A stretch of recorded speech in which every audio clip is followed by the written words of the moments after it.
Felix Rosenqvist, we're not standing here with you as the winner of this race at Road America, but I'm guessing you feel like you won something pretty big in terms of alternate strategy, saving fuel like a madman, which tends to make you go backwards, and yet you're standing here P6. You went for a hell of a ride today. Tell me about it. Yeah, it was, we were one of the first to pit off the Reds. I think it was only me and Graham, maybe Renus.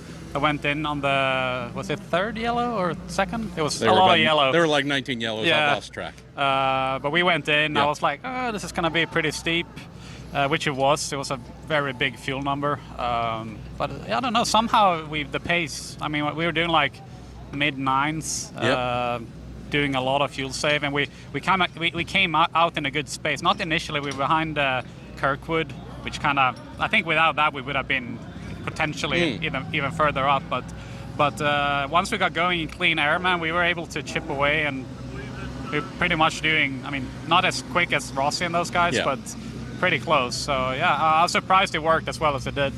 So we have Joseph Newgarden as our winner of this race. Early on, though, it looked like this was going to be an Andretti Autosport run. Alexander Rossi, super quick like a bunny.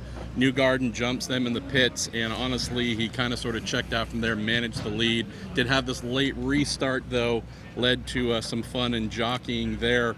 When you were able to put your foot down fairly hard, what were you feeling up there? Again, another 6 is another really strong finish for you, adding to this great wave of momentum.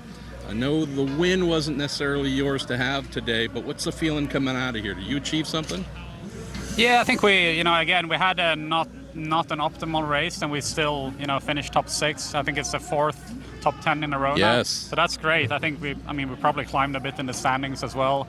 End of the race there flat out. It was kind of like when you've done the whole race fuel saving, it kind of becomes a bit foreign to brake like 600 or lift 600 feet later. But we had quite a lot of understeer for some reason. I think maybe we just didn't work the tires hard enough with that fuel save. So the fronts were kind of dead that last stint. We weren't great on the restarts. But end of the last lap, me and Colton had a good battle. And then I ran out. I pushed the pass in the last corner, and Graham and someone else. I think Graham was literally like 1,000 behind me crossing the line. Yes, so that was great drag race. More hairy than I wanted it to be. But yeah, we stayed in P6, and I think the guys did a mega job on pit lane as well. The whole team is just, we just been solid every week. We still want to finish further. I want to get a podium and a win here, but we've been knocking, every weekend the last couple of races, and we're just going to keep doing that, and it's going to come.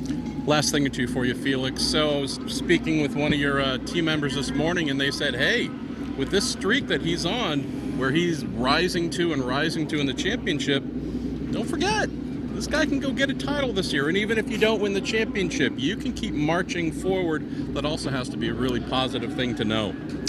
It is. It's a long game. It's still not even halfway through the season. And, we had a really horrible start of the year with everything was kind of out of our control. It's just unfortunate, really, with a lot of things. And we said, going into May, we have to turn this around if we're going to have a chance. And I think we've done a great job. The leaders are still, going away a little bit too much in the championship, but we're in the mix. I think we're aiming at a top 5 in this championship is for sure realistic at this point, and we're just gonna keep digging, keep pushing.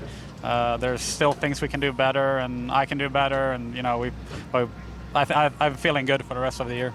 Last thing for you, brother. Of course, leaving the Indy 500 every year, it's always sad because it's a big momentous event. Of all the other rounds, this is the one I hate to leave the most, because the people are the friendliest, they're the warmest, the atmosphere is just amazing. Someone like you who's busy working all weekend, though, do you still have a little sense of like, wow, this is a special place? I come here and feel something, really energetic every year. Yeah, man, this place is great. I just smile when I think about it. I had my first win here. It's just a good-looking place. Like it reminds me of all those, iconic tracks that I, grew up racing on, and this is for sure one iconic track itself. It's put its mark in the history books in America. And the people here, they have like the greatest fans here. They're like true race fans, and a lot of young guys and girls here today as well. I really nice like to see that shit. You could see the demographics is coming down too. So your dad was here. It kind of brought the average up, but he had a big smile on his face. Always love when we see your pops. All right, this guy, he's just driving and driving and driving and delivering. Happy to see that for you, brother. Leaving here from Road America, big win for Joseph Newgarden, $1 million for doing that. Oh. Yeah, that's not bad. The little People Ready Challenge. So you think he'll Big lend us any money? Can we go get like $50 off him, you think? Yeah, I mean, he probably gets a couple of Amazon cards we can use. He's smart. Or maybe he just gets cash, hopefully, for him. Something. All right, y'all. Thanks again. We'll tune in here soon.